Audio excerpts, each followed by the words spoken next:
बिस्मिल्लाहिर्रहमानिर्रहीम। नाज़रीन इकराम, इस वक्त मैं इस्लामाबाद में मौजूद हूँ। डिजिटल मीडिया यूट्यूब फेसबुक के ज़रिए आप देख रहे हैं एक बुज़ुर्ग चेहरा, एक बुज़ुर्ग शख्सियत, साबिक़ सदर वज़ीर आज़म आज़ाद कश्मीर सरदार याकूब ख़ान साहब की अहलिया मोहतरमा मेरे साथ तशरीफ़ रखती हैं और उनकी साहिबजादी मोहतरमा फ़रज़ाना याकूब भी बैठी हैं।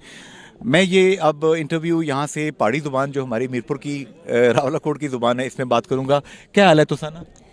आउज़ुबिल्लाह मिनश्शैतानिर्रजीम बिस्मिल्लाहिर्रहमानिर्रहीम। जी शुक्र अल्हम्दुलिल्लाह ठीक ठाक दे। ये दसो कि अज रोटी पकाई सी एडे सारे लोगों ने विच मकई नहीं भी पकाई, साग भी सी, बहुत सारिया चीज़ां सी। जिहड़ियां चीज़ां रावलाकोट मिलनियां सन, असां जो पढ़ने सा उत्थे उत्थे कड़म लभड़ी सी, इत्थे कड़म कोने रखी। कड़म उत्थे ही रहेगी ना, इत्थे होर चीज़ां पालक वगैरह, ये मेथी ये पकी है।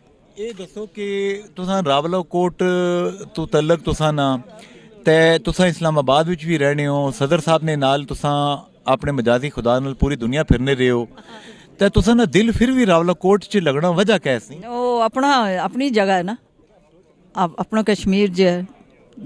तुसां ना दिल चाहना कि तुसां ना कश्मीर जल्दी जल्दी आज़ाद होवे ते तुसां श्रीनगर भी सैर करन जाए। बहुत दिल चाहना, बहुत दुआवां करने कि आज़ाद हो जाए असें ना। ते जदों तुसां पुछने हो कि उत्थे दियां बेटियां की कैद किते है इंडिया या हसीन मलक की कैद किते आ, बहुत दुख पोछना, बहुत दुआवां करने कि अल्लाह उन आज़ाद होवे ते ताकि उन वो भी आज़ाद हो जाए। अच्छा ये दसो तुसां घरै ना सौदा आपे खरीदने हो या मुलाजम भेजने मैं हो? कि आराम ही नहीं आना कि अच्छी चीज़ नहीं लेके आन, मैं खुद देखभाल के चीज़ां लेनी। ते अजकल प्याज खरीदे कदे? प्याज खरीदा है उन क्या करिए फिर कुछ सस्ता हो गया आजकल बड़ा। नहीं सस्ता तो नहीं बाजी मरियम नहीं हुकूमत आई है ना। नहीं सस्ता है नहीं, हूँ रोजे रखने तो कुछ ना कुछ करना ही है। ते सुने आटा बड़ा सस्ता हो गया, मुफ्त आनी है गवर्नमेंट चाहिए हो। नहीं नहीं आटा नहीं सस्ता होया। ते बिजली सुने गवर्नमेंट आनी है ते देनी मुफ्त है तुसां की बननी कश्मीर च। हाँ नहीं वो भी महंगी हो गई है। महंगी है ना। ते जेड़ा तुसां ते माशाल्लाह अल्लाह ना करम है तुसां पर, अल्लाह ना फजल है तुसां पर, तुसां खरीद ही सकने हो।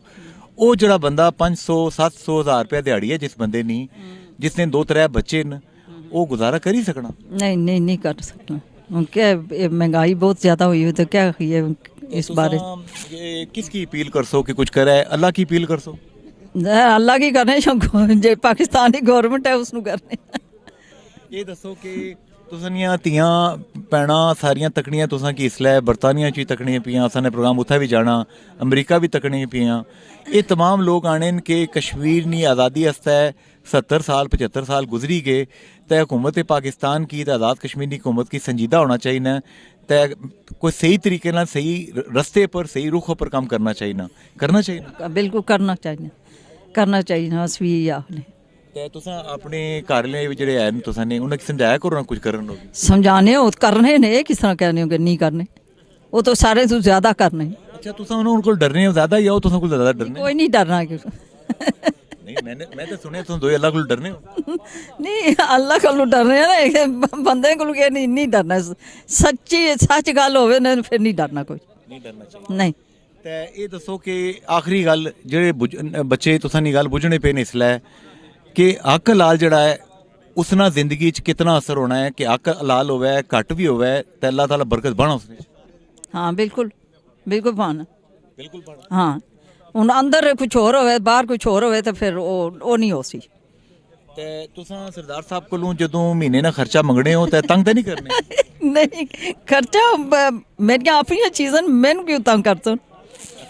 सरदार साहब पिछली वाली बाणे सन मिकी के सारा जेड़ा बजट है वजीर खजाना घर ने तुस हो, वो अपना खर्चा भी तुसें कोल लैने।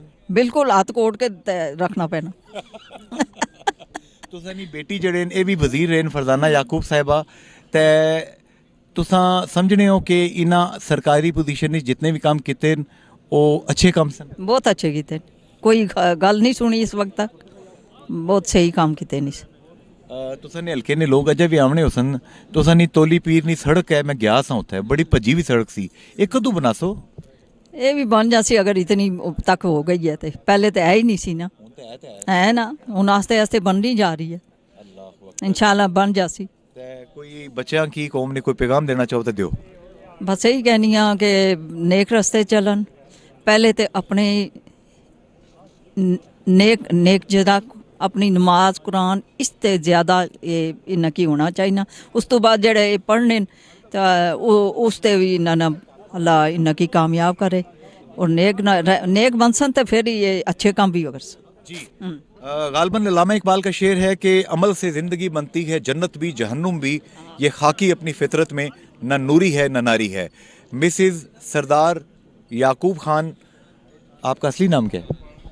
ये है ना ये तो है, नहीं असली नहीं दसना, अब्बा ने क्या नाम रखा था? नहीं ना असली नहीं दसना, बस ये मिसिज सरदार याकूब। मिसिज सरदार याकूब खान उम्मे फरजाना याकूब के साथ ये गुफ्तगू आपने सुनी। फी मान अल्लाह, अल्लाह हाफिज़ एंड गुड बाय।